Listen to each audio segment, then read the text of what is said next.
Երկիր մեդիան ներկայացնում է։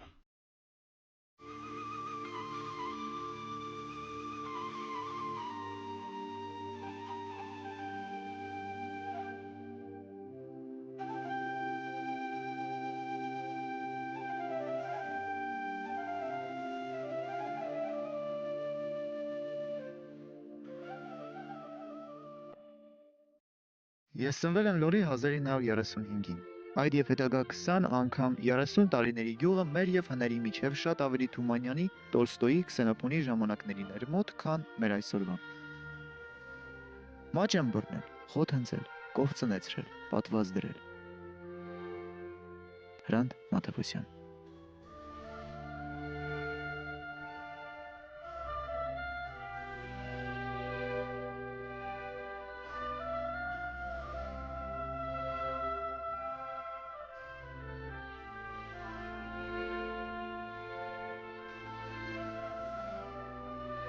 Նա ծնվել էր Ահնիձոր գյուղում, բարձրագույն կրթություն ստացել էր Երևանում,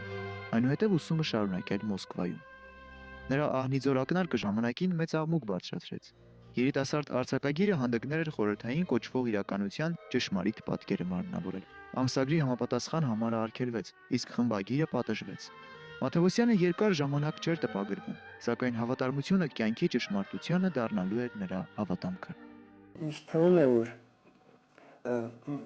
բացարձակ մի ճշմարտություն կա, որ ժամանակները եւ երկրները, ազգերը, լեզուները ունեն սկզբանե ունեն մի անօտարելի պատվախնդրություն,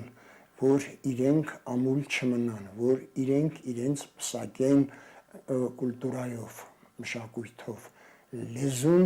չպետք է լռի, լեզուն պետք է գեղարվեստանա, մի բան դառնա, որպեսզի մյուս լեզուների մեջ կարողանա բլբլալ, խոսել, ասել, իմաստավորել։ Իշխան, այս աշխարհում քանի պետություն կա։ Դե մենք ենք Գերմանիան, ելով կա, Թուրքիան, Ամերիկան, Ֆրանսիան, Ավստրիան, Հունգարիան, Չեխիա, Հնդկաստանը մի 100 հատ կլինի։ Գլխավորը մենք ենք ու Ամերիկան է, չէ՞։ Ավստրիա։ Կարևորը մենք ենք ու Ամերիկան։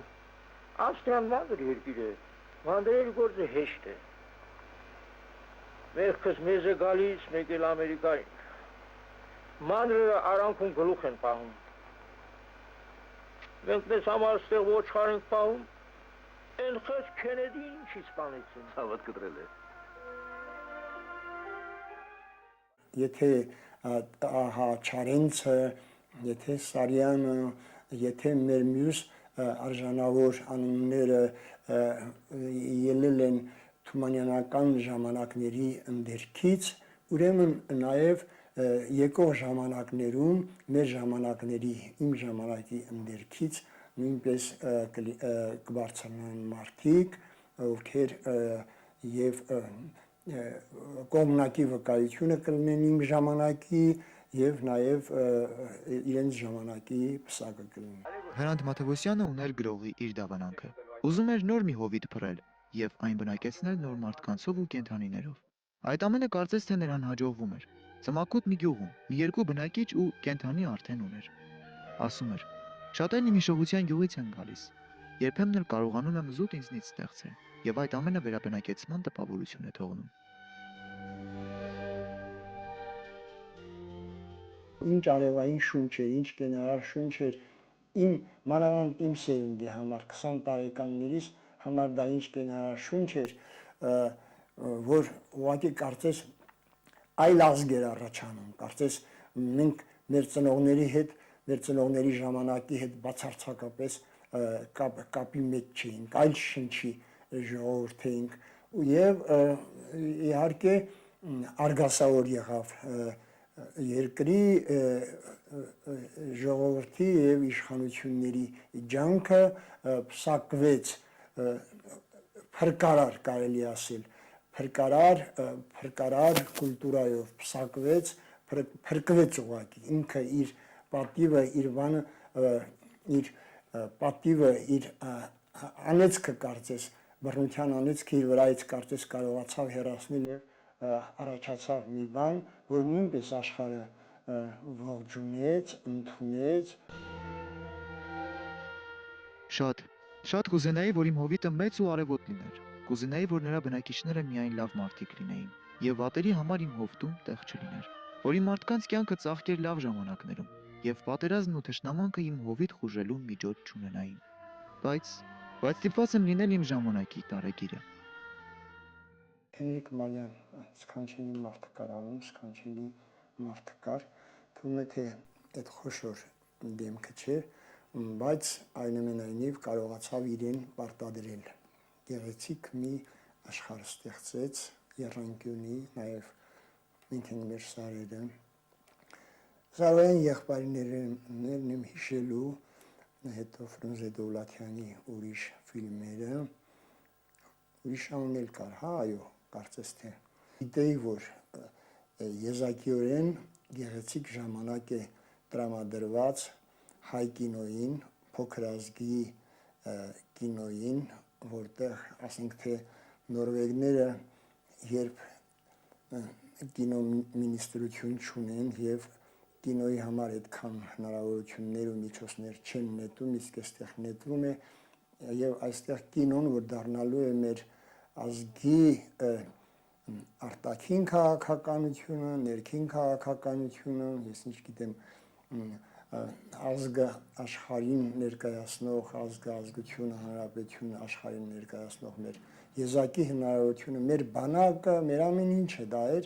եւ մենք լավ չօգտագործեցինք այդ ժամանակը, լավ չօգտագործեցինք, թե վրացիները ինչպես կարողացան լավ օգտագործել, դա հայտնի է բոլորին, վրաց կինոնամ։ Իմ դերացածությունը, ահա, դրանից էր։ Edvay teakçı. Yerevan özgünü. Ha, kesavar inç benim. Gılxar benim. Akan cahur gılxar. Buna varmel hakne zümermel. Ya sen kapiç küferiz. Kapiç. Մշակույթն է առհասարակ ծանր վիճ, ամբողջ աշխարհում մշակույթն է առհասարակ կանգնած ծանր վիճակում է կանգնած։ Արևմուտքի վերաբերմամբ ես նրանց փորձի վրա ես կարող եմ այն հասկանալ եւ փորձել ձեզ հասկացնել, որ այնտեղ նկարչությունը մշակույթը առհասարակ մտել է կենցաղ, դարձել է ժողովրդային համաժողովրդական կյանքի մաս։ Զոր օրինակ ասենք, ծաղկանկարչությունը դարձել է քաղաքաշինության մաս։ Փողոցները ուղղակի հենց այդպես կենդանի ծաղիկներով զարդարում են, երկիրը դառնում է ծաղկաստան եւ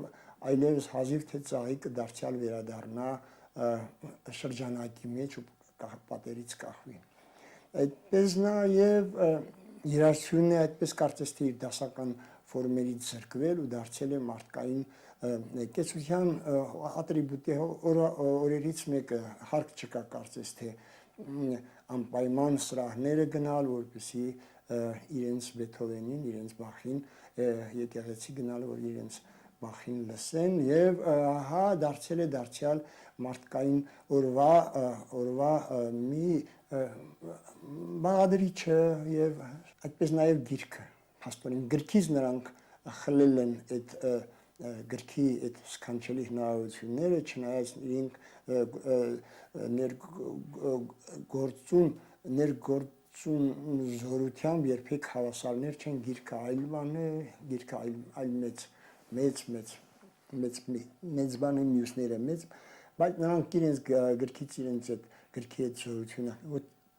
խլել են, բայց նաև գրքի հետ հավասար մի քիչ հայտնվել են out վիճակում, խաղից դուրս վիճակում են։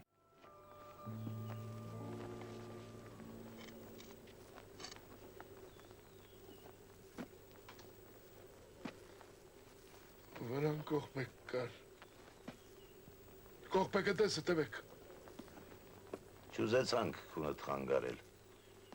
Գիտեինք, որ մեր որոշմանը պիտի քեզ տեղյակ պահենք։ Ես օտար ժողովրդինով ես երկիրը բերել։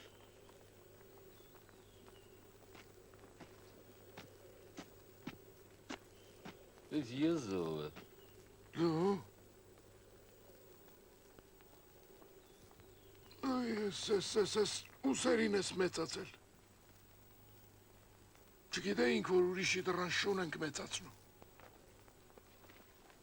Այստեղից գնայել աչքս քեզ չտեսնի։ Կանդարար։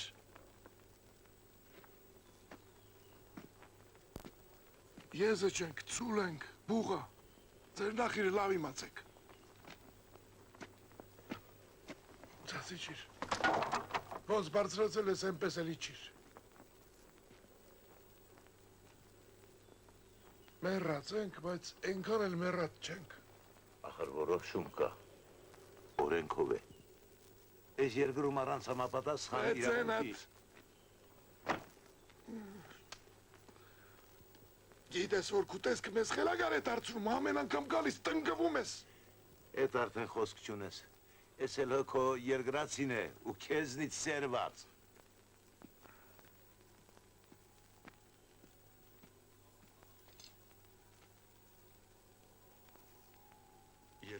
Կով է կապվել ես գոմ։ Ամեն մայիս 200 հորդ է դուրս եկել ես դռնից։ Լավ է։ Դուք հիմա ինչ եք եկել ու գիշակեր ագրավի նման։ 200։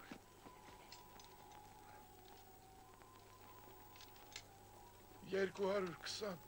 եթե ճիշտը կուզես 224։ Գյուղդ ենք մտել, տունդ ենք վառել, մորդ ենք թարսնայել մատաղ, որ այդպես թշնամու նման եք մտիկ անում։ Այսօրվա հայ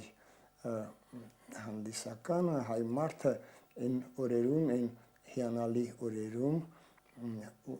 ստեղծված իր կինոդարակը ունենար մի 15-20 լավ ֆիլմի աղքատությունը գիտեմ, երկրի աղքատությունը գիտեմ եւ գիտեմ, որ ոչ մի մեծահարուստ, ոչ այդքան ունի, ոչ էլ եթե ունի անգամ իր գրպանները այդպիսի շարլատանային գործի համար չի բացի։ Չնայած եթե խելացի լինեինք, պետք է բացեինք, որովհետև դիտումներով ուրիշ ազգեր բանին, խոսքին, ջութակին, թատրոնին, գրքին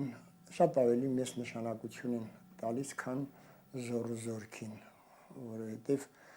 բանի Քրիստոսաբար, քրիստոնեաբար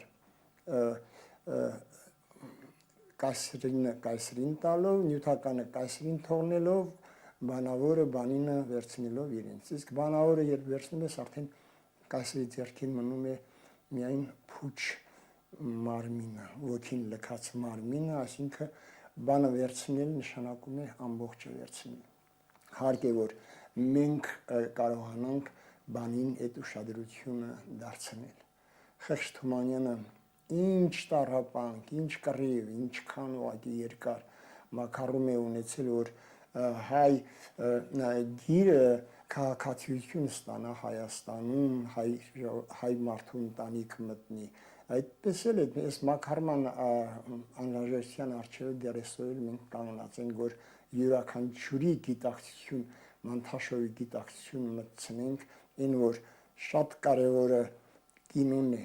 շատ կարևորը մամուլն է, շատ կարևորը գիրքն է, բանի աշխարհն է։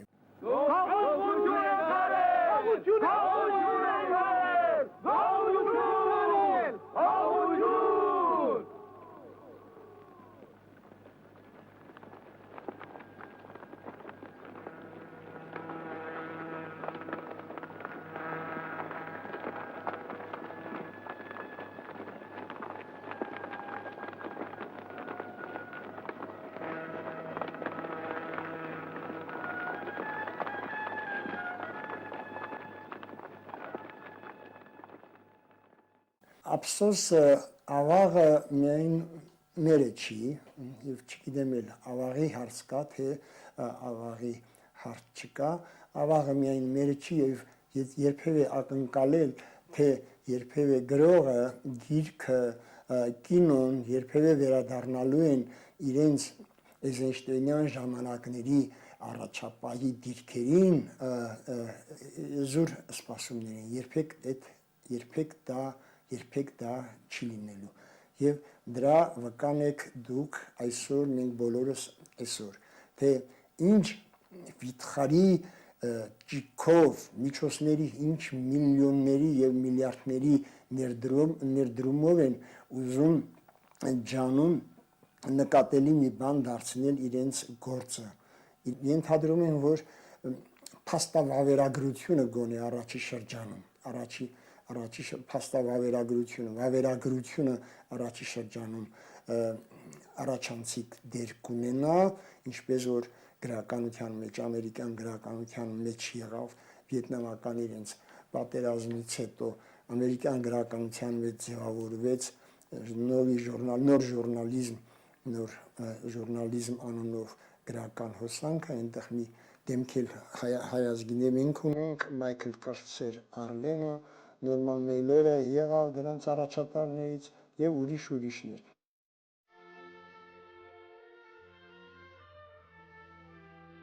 Այո, Մաթեոսյանը եղավ իր ժամանակի տարեգիրը։ Հարց էր տալիս իրեն, թե ինչու է գրում, իսկ պատասխանն էլ լինում էր հետևյալը.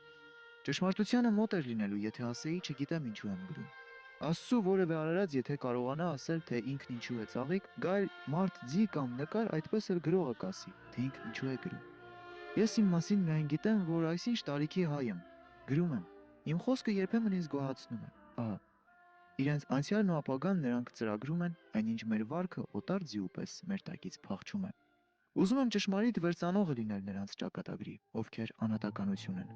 բայց կորուստների ու նվաճումների ամփոփագիր են մտնում որպես անդեմ անանուն անցավ սոսկական միավոր։ Տարեգիրներն իրենց ժամանակին երկրի գլխատման պատմությունը մատենագրել են։ Ես ջանում եմ վկայել իմ ժամանակի հայոց տան ազնվականությունը։